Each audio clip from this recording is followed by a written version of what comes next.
हे स्टँड आहे कोल्हापूरचं आणि हे रिक्षावाले एक रिक्षावाला 150 सांगतोय, 100 सांगतोय, 180 सांगतोय आणि इच्छा इथं त्यांना आम्ही सांगितलं फक्त तुम्ही मीटर टाका.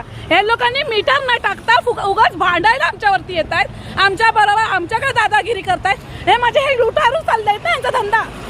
म्हणजे एकच्या जागेवरती तुमच्या जागेवरती आम्हाला फसवताय तुम्ही. तर कोल्हापूरमध्ये आपण आज रिक्षाने आलेलो.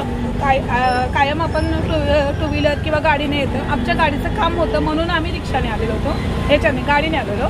रिक्षा घेतलेली. रिक्षा घेतल्यानंतर तिथे सांगतायत की तुम्ही एक म्हणतो 150 रुपये, एक म्हणतो 100 रुपये, एक म्हणतो 80. जे आपण 100 रुपयाची रिक्षामध्ये जाऊन बसेल. आम्ही मान्य करतोय की गॅसचा प्रॉब्लेम आहे, तुटवडा आहे, आम्ही मान्य पण करतोय.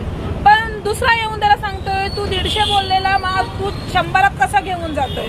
त्याच्यावरनं थोडंसं वाद झालं. मग आम्ही त्याला सांगितलेलं तुला नियम माहिती आहे तर तू मीटर टाक ना. मीटरमध्ये जेवढे होतील 150 का नाही 500 का नाही होत आम्ही द्यायला तयार आहे ना.